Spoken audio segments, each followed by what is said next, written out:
Hello viewers, I doctor S K Lal welcome you all in my YouTube channel. मेरे YouTube channel में आपका बहुत बहुत स्वागत है। आज हम आपके लिए लेकर के आए हैं इलेक्ट्रिक फील्ड। अब इससे पहले भी मैं अपने चैनल पर इलेक्ट्रिक फील्ड के बारे में बता चुका हूं। तो ये वीडियो बनाने का मकसद है कि ये बहुत ही सिंपल चीज़ है, बहुत ही आसान चीज़ है, लेकिन कई बार स्टूडेंट इसको ठीक से नहीं समझ पाते हैं। तो इसलिए मैंने इसका जो हेडिंग दिया है, टाइटल दिया है कि how to understand electric field. तो आइए सबसे पहले हम जानते हैं कि what is the definition of the electric field. The region in which a charge experiences a force is called electric field. मतलब ऐसा क्षेत्र जिसमें कि एक चार्ज फोर्स का अनुभव करता है, या मतलब ऐसा भी कह लीजिए कि एक चार्ज के चलते जहां तक बल लगता है, तो सिद्धांतिक रूप में तो ये बल अनंत तक लगेगा। तो ऐसा क्षेत्र जहां तक किसी चार्ज के चलते जो बल लगता है वो होता है इलेक्ट्रिक फील्ड। मतलब field created by electric charge.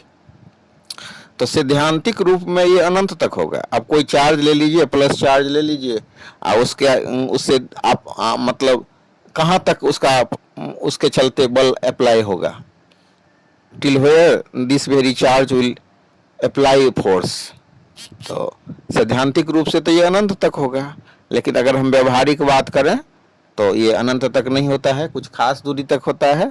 तो सबसे पहले इलेक्ट्रिक फील्ड क्या होता है, तो the region in which a charge experiences a force is called electric field. बहुत सिंपल डिफिनेशन है। इसके बाद the electric field strength at any point in an electric field is a vector quantity whose magnitude is equal to the force acting on per unit positive test charge and whose direction is along the direction of force। तो इस हिसाब से हम इसको समझ सकते हैं। उसके बाद अगर मैथमेटिकली एक्सप्रेस करने की बात हो तो हम कह सकते हैं electric field strength E is equal to F upon Q0। मतलब जो दो चार्ज हम लेते हैं, एक चार्ज होता है हमारा सोर्स चार्ज और दूसरा होता है हमारा टेस्ट चार्ज। तो दोनों के बीच में जितना फोर्स लग रहा है, उस फोर्स में अगर हम टेस्ट चार्ज से भाग दे देंगे तो हमारा इलेक्ट्रिक फील्ड स्ट्रेंथ निकल जाएगा।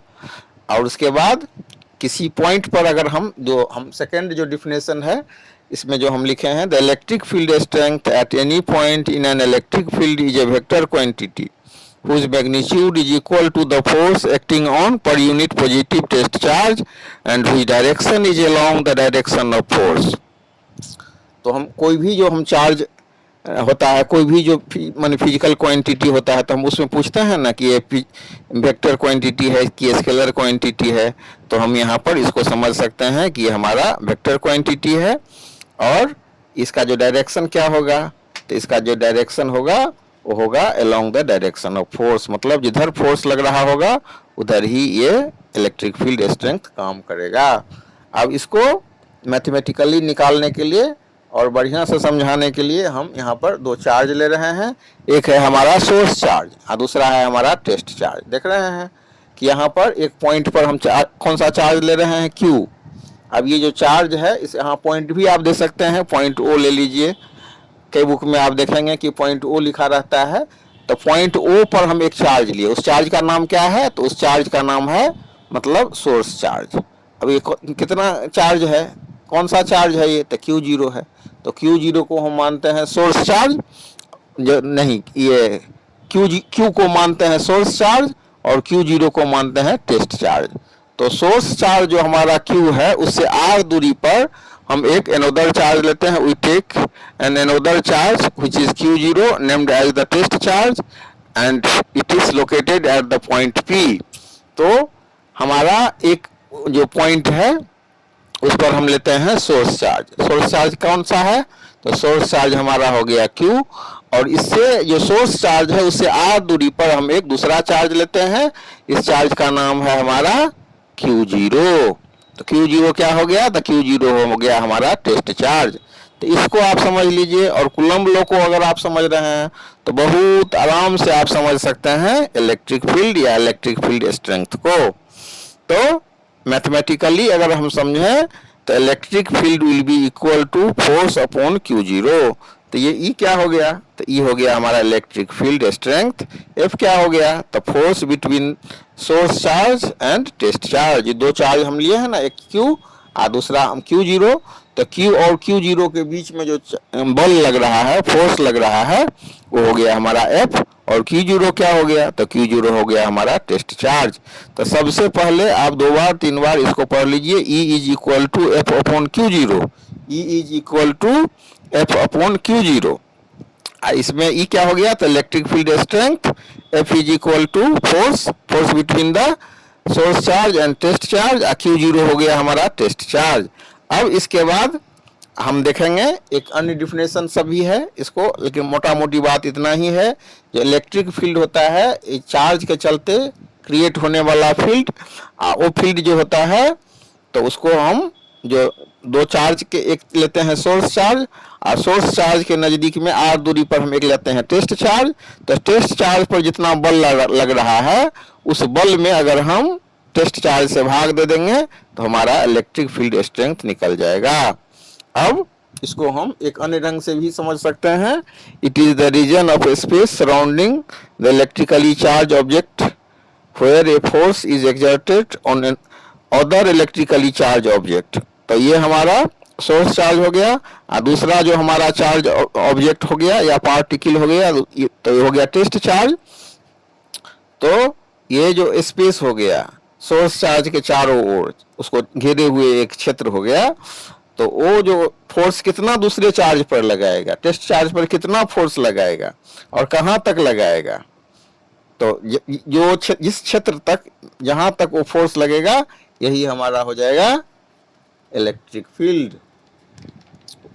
अब इसमें 2-3 बात ध्यान देने वाली बात है कि पॉजिटिव चार्ज जो होता है उसका डायरेक्शन किधर होता है। तो हम इलेक्ट्रिक चार्ज में भी इस चीज़ का चर्चा किए हैं और जानते हैं कि इलेक्ट्रिक ये हमारा पॉजिटिव चार्ज जो होता है उसका डायरेक्शन आउटवर्ड होता है।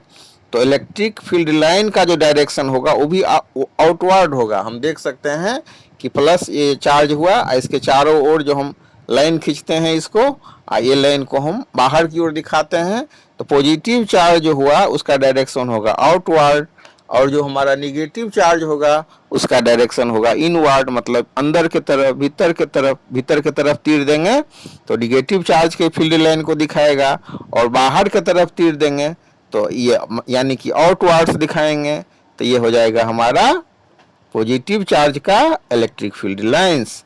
तो इलेक्ट्रिक फील्ड लाइन को हम एक लाइन के द्वारा दिखाते हैं, ये कोई वास्तविक लाइन नहीं होता है, एक्चुअली में it is an imaginary line जिसको हम तीर के मदद से दिखाते हैं। अब हम इसको अब समझाते हैं, हमारा मकसद है समझाना कौन चीज़, तो इलेक्ट्रिक फील्ड या इलेक्ट्रिक फील्ड इंटेंसिटी।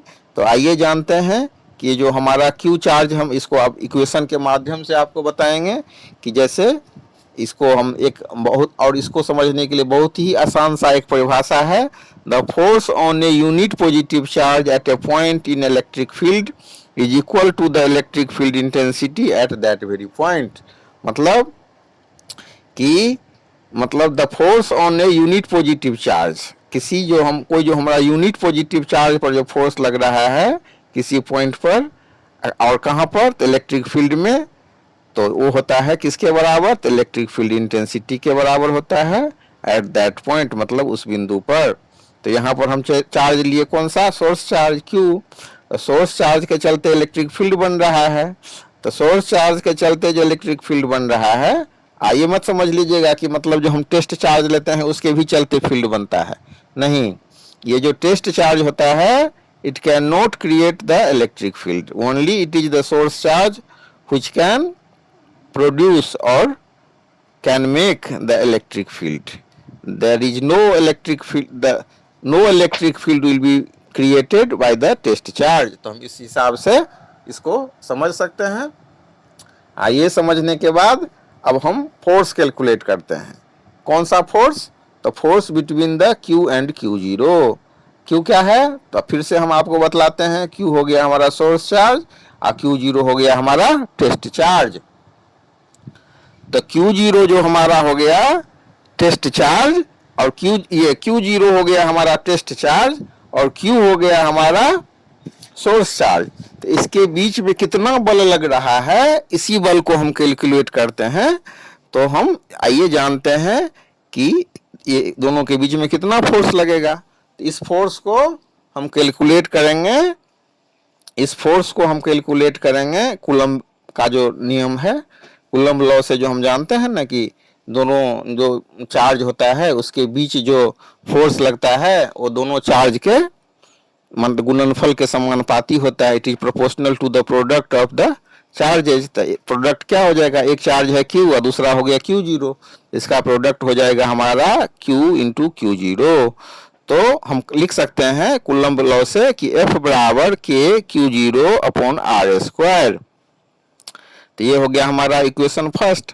अब इलेक्ट्रिक फील्ड का डिफिनेशन क्या है, इलेक्ट्रिक फील्ड का डिफिनेशन है the force on a unit positive charge on unit positive test charge. तो यूनिट पॉजिटिव टेस्ट चार्ज का मतलब हो गया कि Q0 1 हो गया, यूनिट हो गया। तो Q0 जब 1 हो जाएगा तो ये जो हमारा इक्वेशन 1 है जिसमें हम लिखे हैं F बराबर K Q0 upon R square, इसमें अगर Q0 का वैल्यू 1 हो गया तो हमारा इक्वेशन क्या हो जाएगा, तो इसमें इक्वेशन हो जाएगा F बराबर K Q upon R square, क्योंकि इसको हम एक Q0 के जगह पर 1 ले लिए।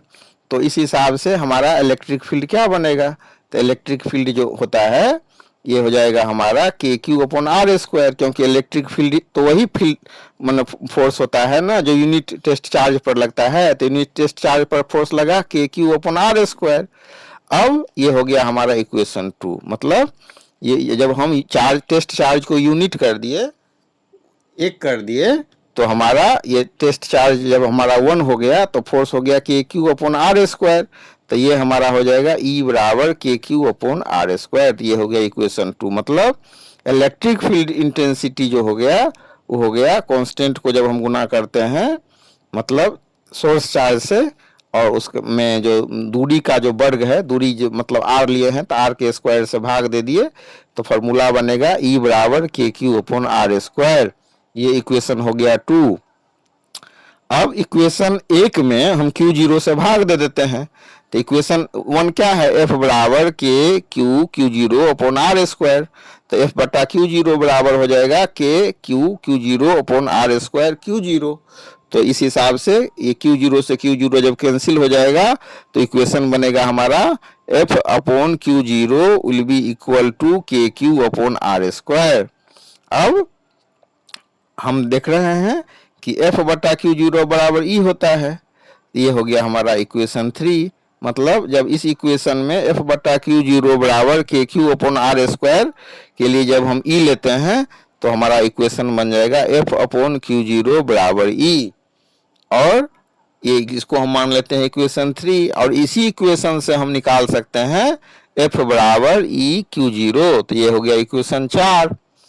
अब इतना भी अगर आपको समझ में नहीं आ रहा है तो हम एक ट्रिक आपको बताएंगे, उस ट्रिक से आप आराम से इलेक्ट्रिक फील्ड इंटेंसिटी या इलेक्ट्रिक फील्ड का मान निकाल सकते हैं। ये ट्रिक क्या है, तो ये ट्रिक ये है कि एक फार्मूला लिख लीजिए। एक फार्मूला लिख दे रहा हूँ। ये फार्मूला क्या है, तो ये फार्मूला है E बराबर फोर्स ऑन टेस्ट चार्ज बटे टेस्ट चार्ज। तो ये फार्मूला हो गया हमारा फोर्स ऑन टेस्ट चार्ज बटे टेस्ट चार्ज। तो इस हिसाब से हमारा जो फार्मूला हुआ तो ई के लिए हम ई ही लिखेंगे। ई लिख लेने के बाद क्या करेंगे, तो E force on test charge, तो फोर्स ऑन टेस्ट चार्ज को क्या हो गया तो उसको हम F से लिखेंगे। और टेस्ट चार्ज के लिए हम क्या लिखते हैं, टेस्ट चार्ज के लिए हम लिखते हैं Q0। तो इस हिसाब से हमारा ये बनेगा E बराबर F अपॉन Q0। तो ये फार्मूला से आप बहुत आराम से इसको निकाल सकते हैं। E बराबर फोर्स ऑन टेस्ट चार्ज बटे टेस्ट चार्ज। तो फोर्स ऑन टेस्ट चार्ज कितना हो गया F, और टेस्ट चार्ज क्या है तो Q0।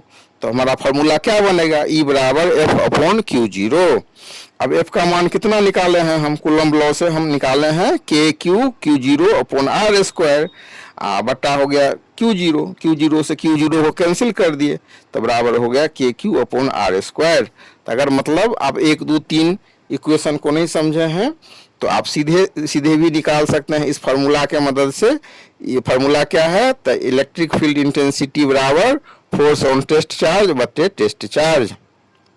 किसी किसी बुक में आप देखेंगे कि ई बराबर limit Q0 tends to 0 into F upon Q0 लिखा रहता है। इसका मतलब हो गया Q0 इज वेनिसिंगली स्मॉल चार्ज, ये वेनिसिंगली मतलब लुप्त होने वाला चार्ज है, ये 0 हो रहा है, टेंस टू 0 हो रहा है। तो इस हिसाब से हम निकाल सकते हैं intensity of E field due to a point charge Q at distance r from it. और डिस्टेंस r पर हमारा कौन सा चार्ज है, तो टेस्ट चार्ज है। तो इस हिसाब से आप इसको बहुत आराम से समझ सकते हैं। लाइक शेयर और सब्सक्राइब करें। बहुत बहुत धन्यवाद।